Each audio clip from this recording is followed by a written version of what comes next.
Well, the museum opened about 20 years ago. It opened with an exhibition called The Story of Derry, which told the history of the city from its beginning right through to its present day. A few months ago we've had a new exhibition called The Spanish Armada, which is stuff that was discovered off the Donegal coast, which have now brought into the museum, and that is now the new exhibition. The Story of Derry is closed presently and will be reopening this summer, so we'll have 2 full exhibitions available from this summer on. From the 24th of August to the 4th of September, we sailed without knowing whither, through constant storms, fogs and squall. The Armada historian, W. Spotswood Green, writing in 1906, said, "Cyclone followed cyclone. Those of August 23rd to the 24th, September 10th and 2nd being the heaviest." There's been a huge change, certainly in the Tower Museum, with the addition now of this new Spanish Armada gallery, and that's been an enormous change really for the whole visitor experience. My job is to obviously promote 2 exhibitions at the Tower Museum for education.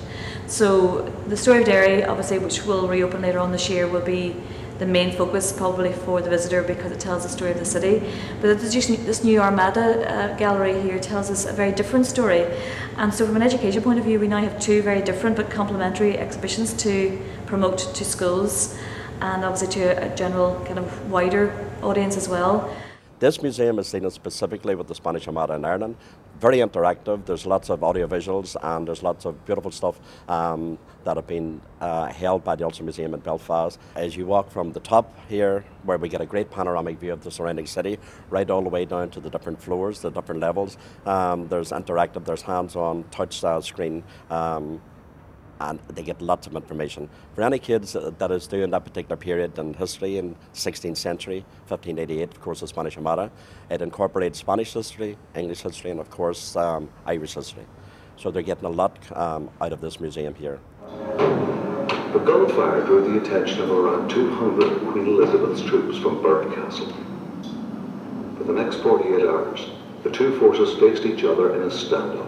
Originally in museums you just looked at the exhibits, but now we're trying to get people involved physically by touching the exhibits, feeling them, reading more about them, so it makes it more interesting for the visitors, you know. The exhibition itself is very user-friendly and it's very accessible on lots of different levels. When you first come in as a visitor or a family or a school, you're presented with information on different layers. So not only do you have the information that's presented to you perhaps on the visual panels or in the cases for the objects, but you also have digital information, whether it's in the form of an AV presentation or in the form of databases that you can access at various locations throughout the exhibition. So there's lots of different ways in which people can find out about the Armada, and it's a very comprehensive exhibition because it tells the story of the Armada and also tells the story of this particular ship. And then within that, there's another layer of telling the story of what it was like on a ship in the 16th century.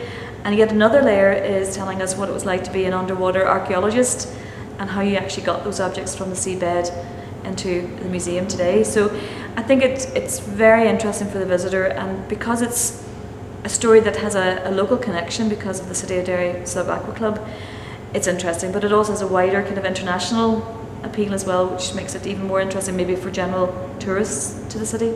Well, it's particularly helpful for educational groups and for foreign visitors because we've got all the AVs in different languages, so people can understand in their own language what they're seeing and what they're hearing. It'll give them more interest, it'll give them more stimulation as well. It'll give them something when they walk out of the museum they can remember and can tell their friends about. It's more towards children really.